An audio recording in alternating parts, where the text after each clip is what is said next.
Indefinite tense, past indefinite tense और उसके बाद फ्यूचर इंडेफिनिट टेंस। अब हम शुरू कर रहे हैं यहाँ से कंटिन्यूस टेंसेज, और कंटिन्यूस टेंसेज में सबसे पहले हम शुरू कर रहे हैं प्रेजेंट कंटिन्यूस टेंस, यानी जारी वर्तमान काल। सबसे पहले इस टेंस के पैटर्न या स्ट्रक्चर को सीखते हैं।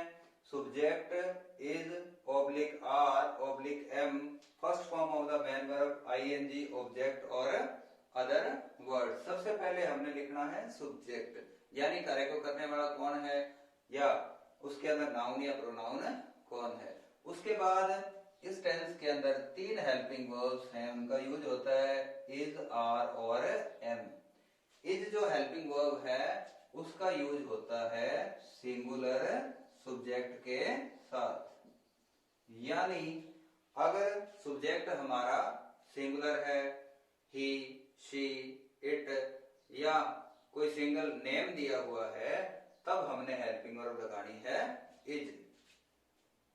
आर हेल्पिंग वर्ब का यूज करेंगे जब हमारा सब्जेक्ट क्या है, प्लूरल है, यानी अगर हमारा सब्जेक्ट बहुवचन है, यानी वी, यू, दे या दो से ज्यादा नेम आ जाए, तब हमने हेल्पिंग वर्ब कौन सी लगानी है, आर लगानी। आई जो हेल्पिंग वर्ब है उसका यूज करेंगे आई के साथ, यानी सब्जेक्ट के रूप में अगर हमारे पास आई है तब हमने हेल्पिंग वर्ब लगानी है एम। उसके बाद मैन वर्ब की फर्स्ट फॉर्म, और मैन वर्ब की फर्स्ट फॉर्म के अंत में हमने जोड़ना है आईएनजी। आईएनजी जोड़ते समय हमें यह ध्यान रखना है, अगर किसी मैन वर्ब की फर्स्ट फॉर्म के अंत में ई लेटर है तो उसको आईएनजी जोड़ते समय हम हटा देते हैं। जैसे मैन वर्ब की फर्स्ट फॉर्म है राइट, इसमें क्या है, अंत का लेटर राइट वर्ब में ई है, तो हम क्या करेंगे, आईएनजी जोड़ते समय इस ई को हटा देंगे और वर्ब क्या हो जाएगी, राइटिंग। उसके बाद हमने ऑब्जेक्ट लिखना है, और ऑब्जेक्ट के बाद क्या लिखेंगे, अदर वर्ड्स। अब हम देखते हैं इस टेंस के यूजेज के बारे में कि ये टेंस जो है प्रेजेंट कंटिन्यूस टेंस, इसका पैटर्न है वो कौन कौन से सेंटेंसेस को बनाने के लिए हम यूज करते हैं। फर्स्ट यूज है actions going on at the time of speaking, यानी ऐसे कार्य जो कि बोलते समय जारी हो, यानी वर्तमान समय में हम जिस समय बातचीत कर रहे हैं या अब जो कार्य जारी हैं उनको बताने के लिए हम इस टेंस का यूज करते हैं। जैसे अब वर्तमान समय में क्या कर रहे हैं, इंग्लिश सीख रहे हैं, तो हम इसको बताने के लिए प्रेजेंट कंटिन्यूस टेंस का यूज करेंगे। कैसे लिखेंगे, वी आर लर्निंग टेंसेज, हम टेंस सीख रहे हैं। तो हमने क्या किया, पहले सब्जेक्ट लिखा हमारा वी, प्लूरल है इसलिए हेल्पिंग वर्ब लगाई आर, मैन वर्ब क्या है, सीखना, लर्न, उसके साथ में क्या जोड़ा, आईएनजी, और ऑब्जेक्ट क्या हुआ, टेंसेज। अब हम जिसमें बातचीत कर रहे हैं, अगर उस समय कोई दूसरा व्यक्ति कोई अन्य कार्य कर रहा है उसको बताने के लिए हम क्या करेंगे, इसी फॉर्मूले का यूज करेंगे। जैसे जिस समय हम बातचीत कर रहे हैं या वर्तमान समय में अगर हम ये कहना चाहते हैं कि बच्चे शोर मचा रहे हैं, तो उसको कैसे लिखेंगे, सबसे पहले क्या लिखेंगे, हमारा सब्जेक्ट लिखेंगे, क्या लिखेंगे, द चिल्ड्रन, प्लूरल है इसलिए हेल्पिंग वर्ब क्या लिखेंगे, आर। शोर मचाने को क्या कहते हैं, मेक ए नॉइज, वर्ब की फर्स्ट फॉर्म के साथ आईएनजी लगाना है तो क्या हो जाएगा, मेकिंग। और ये ध्यान रखना है इस प्रकार से जब लिखते हैं नॉइज तो उससे पहले ए आर्टिकल भी लगता है। The children are making a noise, बच्चे शोर मचा रहे हैं। अब देखते हैं हम प्रेजेंट कंटिन्यूस टेंस का दूसरा यूज है temporary actions that may not be going on at the time of speaking, यानी कुछ ऐसे कार्य भी हो सकते हैं जो कि जिस समय व्यक्ति बोल रहा है उस समय वो जारी नहीं हो, लेकिन वो कार्य क्या है, वर्तमान समय में उस व्यक्ति के रूटीन का हिस्सा है, यानी पार्टली थोड़ा थोड़ा करके हिस्सों में व्यक्ति उस बड़े कार्य को कर रहा है। एग्जाम्पल के लिए हम देखते हैं, Rajesh is watching Ramayan in these days. ऐसा ही एक example, Mohan is writing a novel. इन कार्यों में हम देख रहे हैं, फर्स्ट जो एग्जाम्पल है, Rajesh is watching Ramayan in these days. Rajesh के द्वारा कौन सा कार्य किया जा रहा है? रामायण को देखने का। ऐसा नहीं है कि जिस समय वो बता रहा है उस समय वो उसको देख रहा है, लेकिन इस कार्य को वो थोड़ा थोड़ा करके पूरा कर रहा है हिस्सों में। उसी प्रकार से Mohan is writing a novel.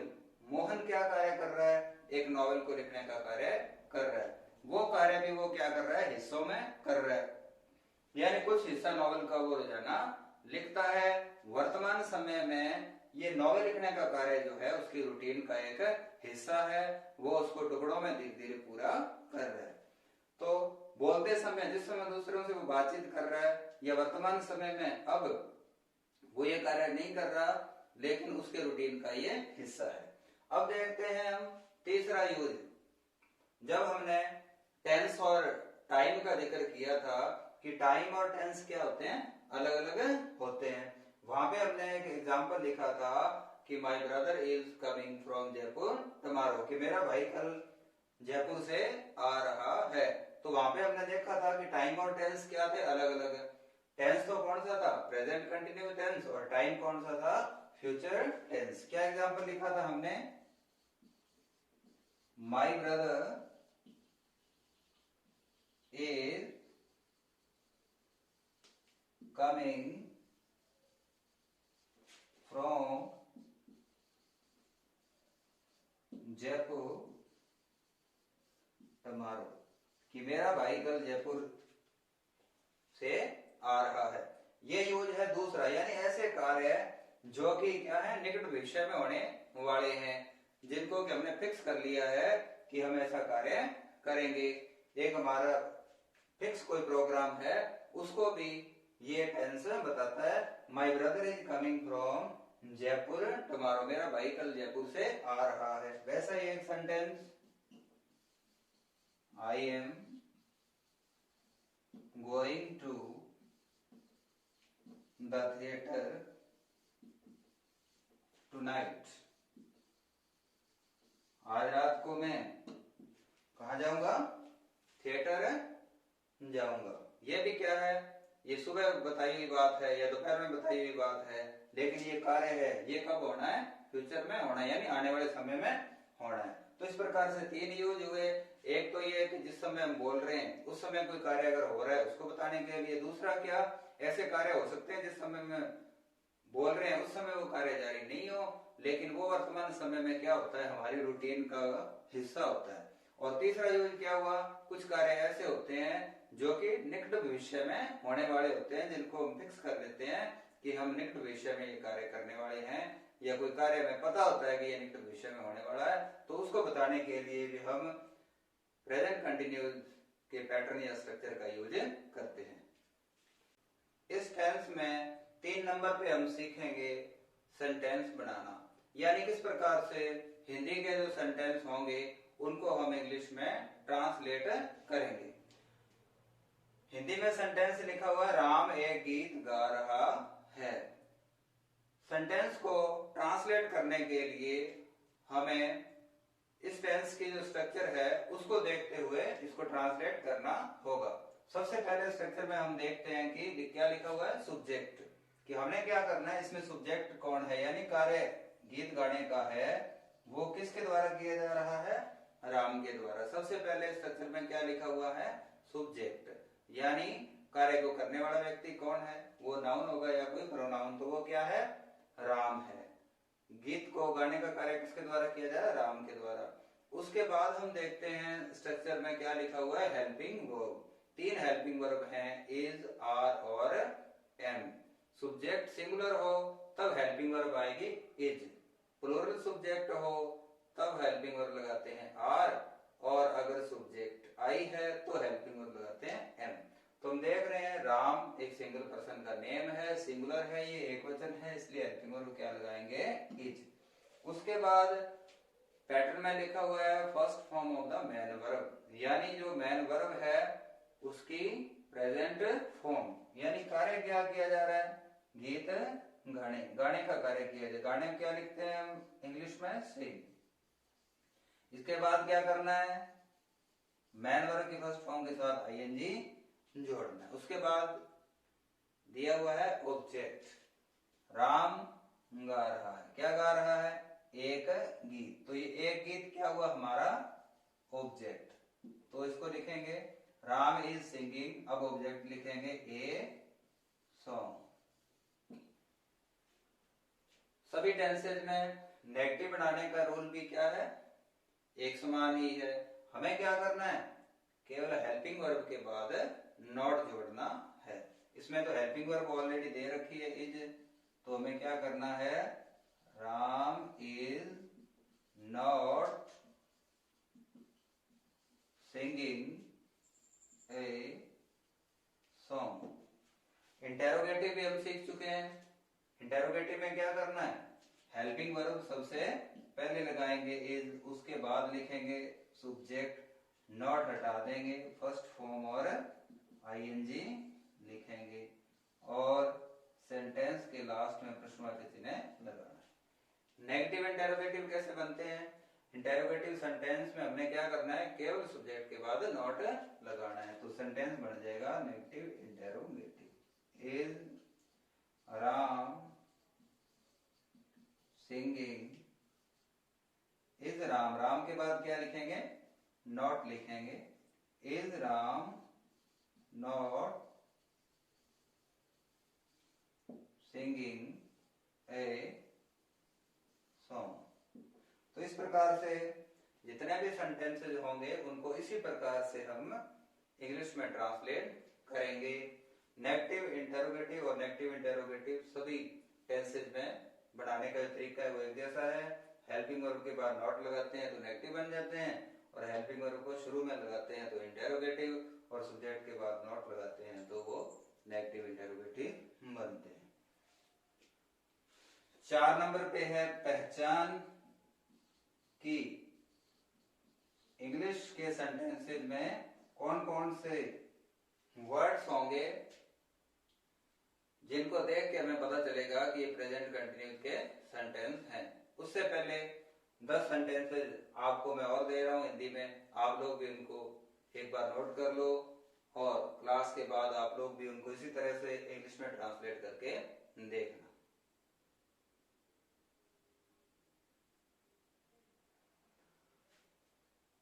चार नंबर पे है पहचान, यानी वे कौन कौन से शब्द हैं जिनसे हमें इस टेंस की पहचान होगी। वो शब्द हैं now,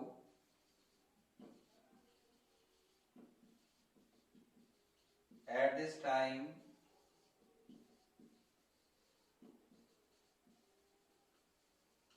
at this moment,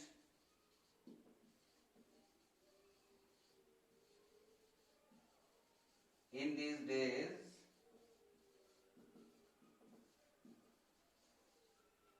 nowadays, look और listen, LOOK look, LISTEN listen। ये लुक और लिसन शब्द आएंगे तो उनके बाद साइन ऑफ एक्सक्लेमेशन जरूर दिया होगा, उसके बाद आगे सेंटेंस लिखा होगा, तो हमें समझ आना है कि प्रेजेंट कंटिन्यूस टेंस के सेंटेंस हैं। इनमें से कोई वर्ड आए तो हमें क्या करना है, correct form of the verb में ये ध्यान रखना है कि हमें सबसे पहले क्या करना है, सब्जेक्ट देखना है। अगर हमारा सब्जेक्ट सिंगुलर है उस समय हमें क्या करना है, इज लिखना है, और उसके साथ में ब्रैकेट में जो मैन वर्ब की फर्स्ट फॉर्म दी होगी उसके साथ हमने क्या लगाना है, आईएनजी लगाना है। सब्जेक्ट अगर सिंगुलर है यानी ही, शी, इट या कोई नेम दिया हुआ है तो वो सब्जेक्ट क्या होंगे, सिंगुलर होंगे। हमें इज लिखना है और उसके बाद ब्रैकेट में जो फर्स्ट फॉर्म दी होगी उसके साथ में क्या जोड़ना है, आईएनजी जोड़ना है। अगर सब्जेक्ट वहां पे कोई प्लूरल है, जैसे वी, यू, दे, या कोई दो नेम दिए हुए हैं, तो हमें क्या करना है, हेल्पिंग वर्ब लगानी है आर, और ब्रैकेट में जो मैन वर्ब की फर्स्ट फॉर्म दी होगी उसके साथ जोड़ना है आईएनजी। अगर सब्जेक्ट क्या है, आई है, तब हमें क्या करना होगा, एम लगाना होगा, और मैन वर्ब की फर्स्ट फॉर्म के साथ क्या जोड़ देंगे, आई। तो इस प्रकार से 3 हेल्पिंग वर्ब हैं इसमें। हमने सब्जेक्ट देखना होगा, अगर सब्जेक्ट सिंगुलर है तो इज लगा के ब्रैकेट में जो फर्स्ट फॉर्म दी होगी उसमें जोड़ना है आईएनजी। सब्जेक्ट अगर प्लूरल है, यानी 2 या 2 से ज्यादा पर्सन के नेम है, तब अपने क्या करना है, आर लगा के फर्स्ट फॉर्म के साथ आईएनजी जोड़ना। अगर सब्जेक्ट आई है तो अपने क्या लगाना है, एम, और मैन वर्ब की जो फर्स्ट फॉर्म है उसके साथ आईएनजी जोड़ना है। एग्जाम्पल के लिए हम 2 सेंटेंसेस लिख के देखते हैं कि किस प्रकार से एग्जाम में प्रश्न आते हैं और उनको हमने सॉल्व किस प्रकार से करना है।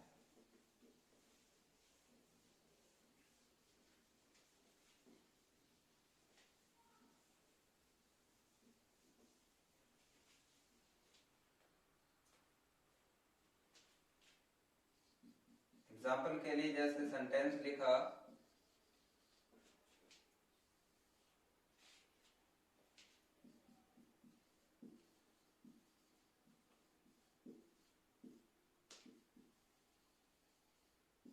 एक सेंटेंस और लिखते हैं,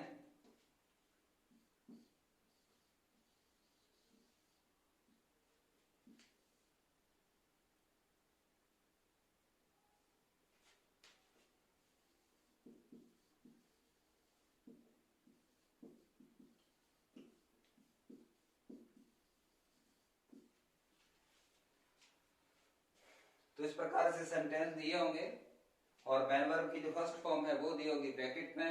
हमें क्या करना है, टेंस की पहचान देख के, जिससे इसमें नाउ शब्द है और इसमें एट दिस टाइम है, हमने क्या करना है, सब्जेक्ट को देखना है। सब्जेक्ट राम है तो वो क्या है, सिंगुलर है, इसलिए क्या है, इज। और मैन वर्ब की जो फर्स्ट फॉर्म दी हुई है उसके साथ जोड़ना है आईएनजी। तो आंसर क्या हो जाएगा, इज लर्निंग। सेकंड सेंटेंस के अंदर सब्जेक्ट हमारा प्लूरल है तो इसलिए हेल्पिंग वर्ब क्या आएगी, आर, और मैन वर्ब की फर्स्ट फॉर्म दी हुई है उसके साथ हमें जोड़ना आईएनजी। 5 सेंटेंस और मैं आपको दे रहा हूं प्रैक्टिस एक्सरसाइज के रूप में, उनको भी आप सॉल्व कर लें।